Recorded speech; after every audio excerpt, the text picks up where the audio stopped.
We are not in a 2008 housing market. Here's why.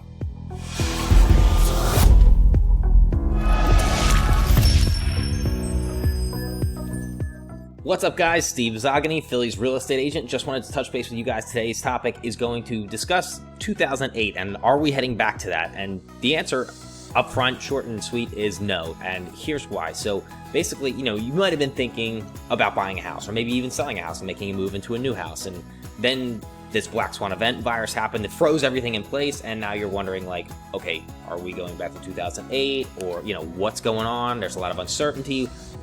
What's my next move? Like, what do I do now? Economically speaking, I'm not someone who you would consider to call an expert. I don't have like a degree in economics or anything, but like basically keeping up with some real estate focused things on the internet, like realtor.com or the National Association of Realtors or Inman, Keeping Current Matters, all these other real estate focused websites. There's a lot of the good news out there. First piece of good news is that back in 2008, we were experiencing a real estate appreciation about 8 to 12%, which is like breakneck speed, which is not sustainable. It's not sustainable, hence the huge crash that we experienced. So actually now we're around like the 5.5 to 6.5% appreciation, much more maintainable. And that's the highest was probably like 2017, like 6.4%. The second piece of good news is that lending laws have been vastly much more strict and severe, and getting a mortgage now for a home purchase is not so easy. It's not like handing out candy anymore, and anybody who can sign, anybody who has the ability to fog a mirror can get a mortgage. That's not the case anymore. It's actually much more strict, and it's much more difficult to be a qualified buyer. So, in comparison to 2008. So, we've got that going for us as well. More good news.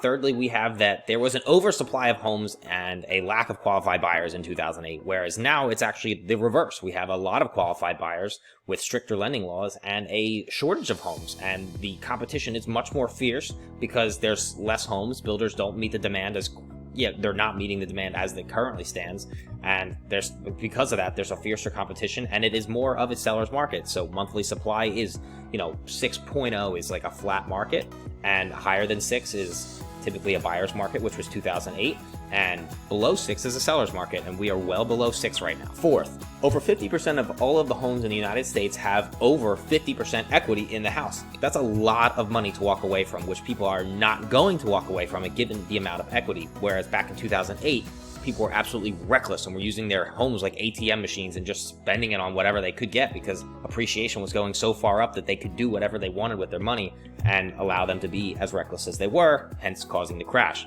which fortunately is not the case today. And finally, let's bring it back to the most obvious point, that's that this is a health crisis, not a housing crisis. 2008 was specifically a housing crisis where there was where banks were giving loans to exorbitant amounts to people who were vastly unqualified. So that is specifically a housing crisis.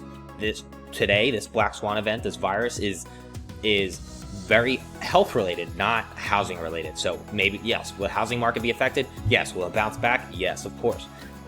Once we get a good grip on this and we start to, like I said, the economy was frozen and we're kind of experiencing a little bit of a thawing out phase right now. And then, I think because it's a health crisis, not a housing crisis, the real estate market will bounce back and things will kind of revert back to what they were prior to the virus. A little bit, maybe some of the processes might be a little bit different, but it's, I think it'll be relatively close to the normal that it was prior to the virus and all of this government shutdown stuff. So guys, I hope you got a lot of value out of that, and I will see you guys in the next video.